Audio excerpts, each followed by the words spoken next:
Fala, meus filósofos e minhas filósofas. Meu nome é Eduardo Klinger, sou pesquisador em filosofia, criador do site do canal Eduardo Klinger, e hoje a gente vai entender um pouquinho mais sobre os sofistas, o que fazem, o que comem, onde vivem, hoje na nossa videoaula. Mas antes de começarmos o vídeo, eu preciso dar 3 recados super importantes para você não ficar boiando nesse vídeo. O primeiro, antes de tudo, é que esse vídeo é uma série de vídeos da playlist do curso de filosofia gratuito. Então, se você tem vontade de aprender um pouco mais sobre filosofia, especialmente filosofia grega, vai lá no meu canal e assiste a playlist do curso de filosofia, que tem vários vídeos interessantes. Inclusive para você poder entender os próximos vídeos que virão. Segundo ponto é que o próximo vídeo que a gente for gravar vai ser sobre a treta de Sócrates e os sofistas. Então, o vídeo é uma videoaula complementar a essa. Por isso que é importante você também prestar muita atenção nessa aula. E o terceiro e não menos importante recado que eu preciso dar é que você precisa se inscrever no canal e ativar o sininho de notificação, porque toda quinta-feira às 20 horas tem vídeo novo no canal. Então, se você já assistiu a playlist do curso de filosofia, então ativa o sininho de notificação para você ser lembrado dos próximos vídeos que virão do curso e assim poder acompanhar esse curso também, certo? Então é isso, recado dado, a gente pode começar a aula de hoje. Os sofistas e a arte de argumentar.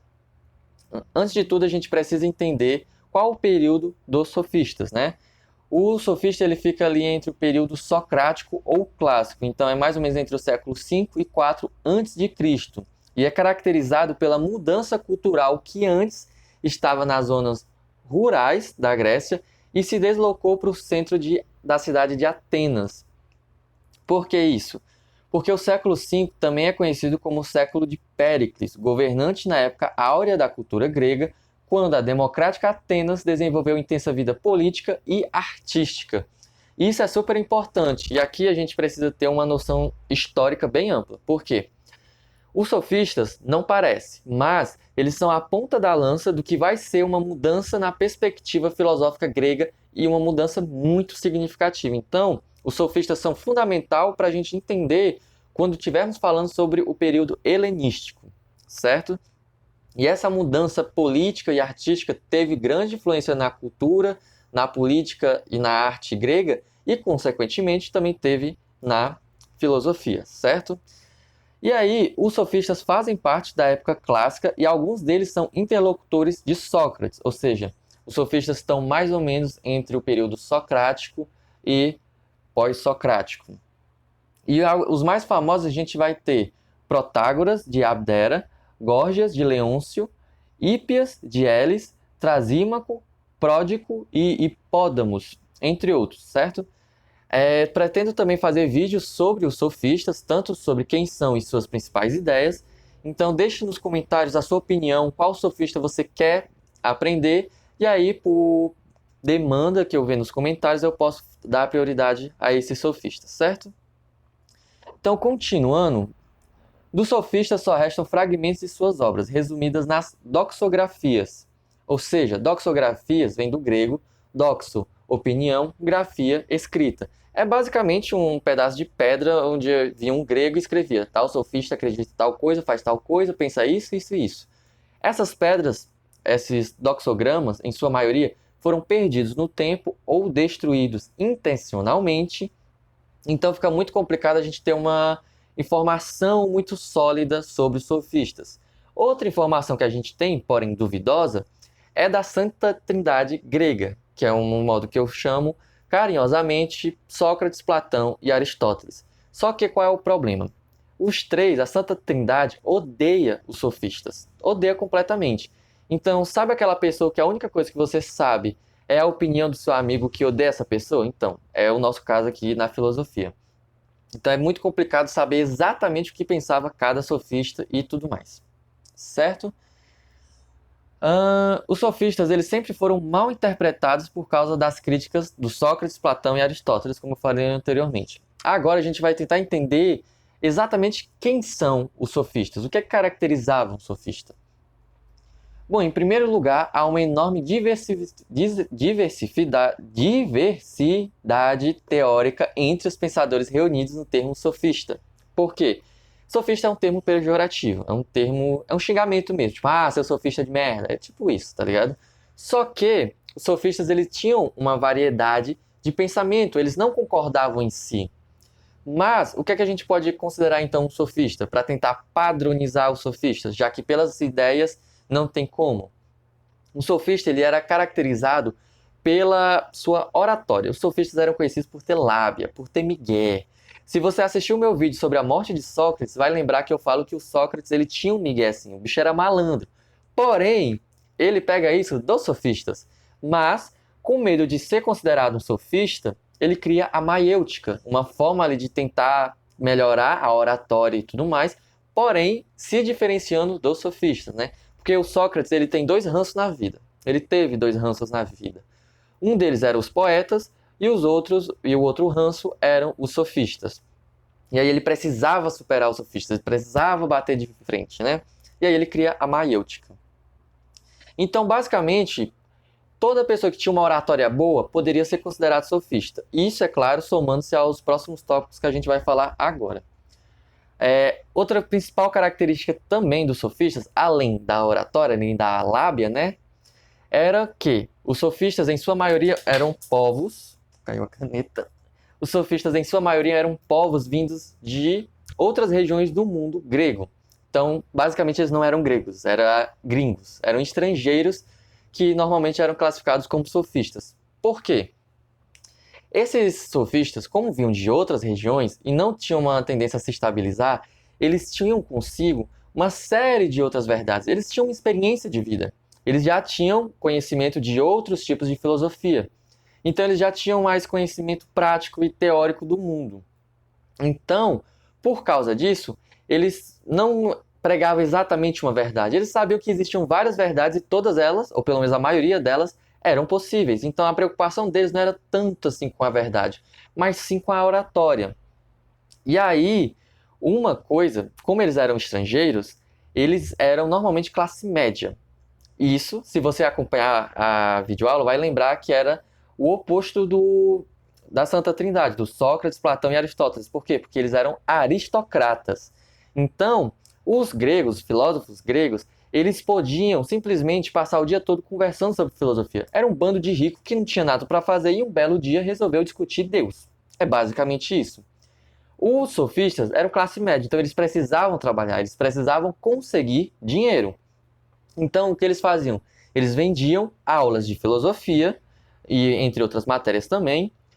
Eles vendiam seus ensinamentos para poder conseguir dinheiro e se alimentar e tudo mais. Normalmente, um jantar já era o suficiente para pagar um sofista. E por causa disso, Sócrates acusava os sofistas de prostituição, porque eles achavam um absurdo se cobrar por filosofia, por aula e tudo mais.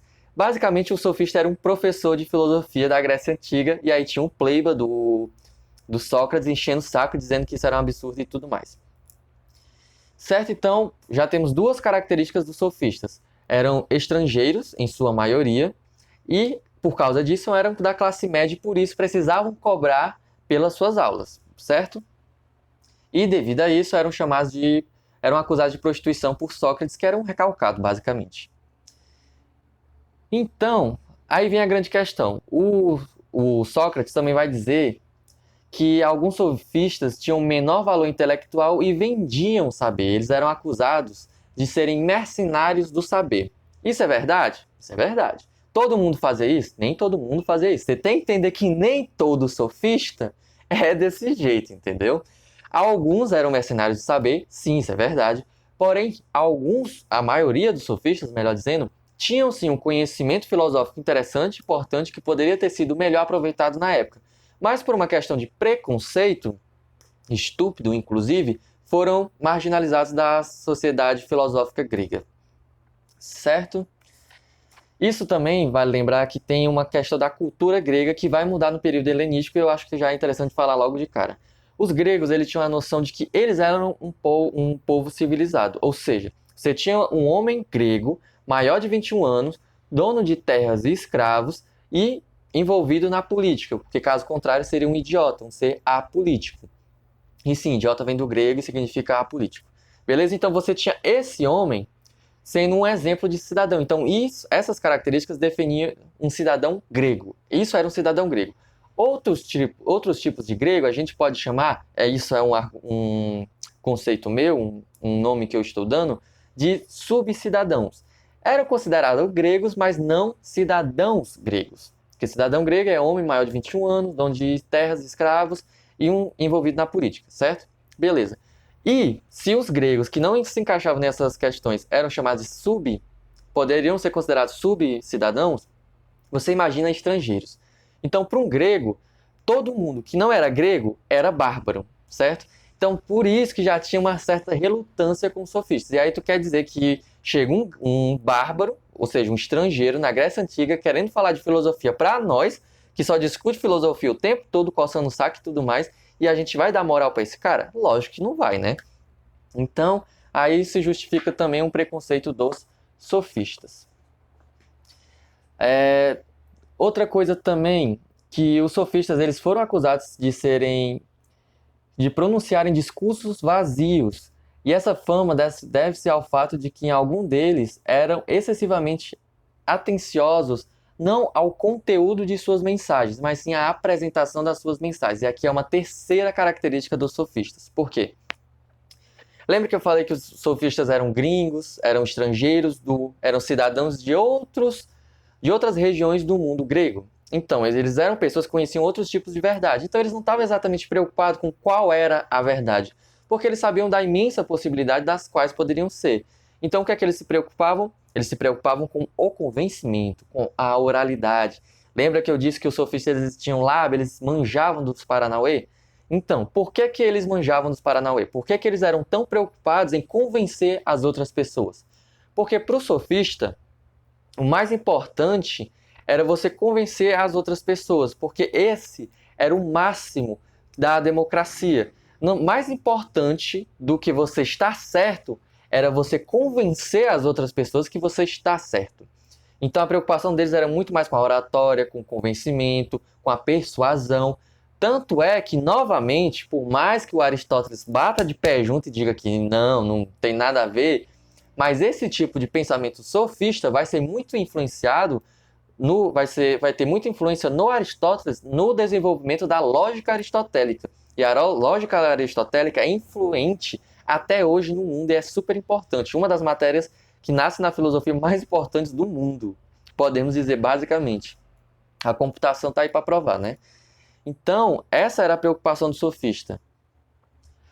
Não bastava dizer o que se pensava era verdadeiro, era preciso demonstrar pela razão que é verdadeiro. E aí o Protágoras, um dos mais importantes sofistas, dizia que o homem é a medida de todas as coisas. E o que isso significa basicamente? Bom, pode ser entendido como a exaltação da capacidade humana de construir a verdade. O Logos não é mais divino, isso é outro ponto importante que eu vou explicar depois. O Logos não é mais divino, mas decorre do exercício técnico da razão humana a quem cabe confrontar as diversas concepções de possíveis verdades. Pegando aqui essa frase, que é foda pra caralho, o Logos não é mais divino, a gente tem que lembrar do período histórico. Por quê? No pré-socrático, você tem os físicos, a galera que perguntava e o universo, e a origem de tudo, e o elemento primordial, a arqué e tudo mais, né? Então você tem nos pré-socráticos uma preocupação cosmológica, uma preocupação teológica às vezes até. Nos períodos socráticos você tem ali uma mudança, você tem uma descida da filosofia preocupada com o universo e ela passa a ser mais centrada ao homem. Não completamente, ela ainda está voltada para a ética, para a metafísica e tudo mais. No período pós-socrático ela vai se consolidar mais na política, nas ciências e tudo mais. Mas já há uma transição no período pré-socrático, do pós-socrático, puxando a atenção para o homem. Por isso que o sofista, quando ele fala assim, o Logos não é mais divino, basicamente ele representa essa mudança de perspectiva na filosofia, dos pré-socráticos da filosofia divina, trazendo o Logos, que criaria o universo e tudo mais, não mais agora para Deus, mas trazendo o Logos para a mente humana, trazendo para o ser humano. Então os sofistas eles têm sim essa importância e a gente vai perceber um pouco mais essa importância fundamental no período helenístico, certo? Mas o próximo vídeo a gente vai discutir a treta do Sócrates com os sofistas. Então é isso. Dúvidas, críticas e sugestões, deixe aqui nos comentários. Se inscreva no canal e ative o sininho de notificação para assistir o nosso próximo vídeo. E é só isso. Se cuidem e tchau, tchau.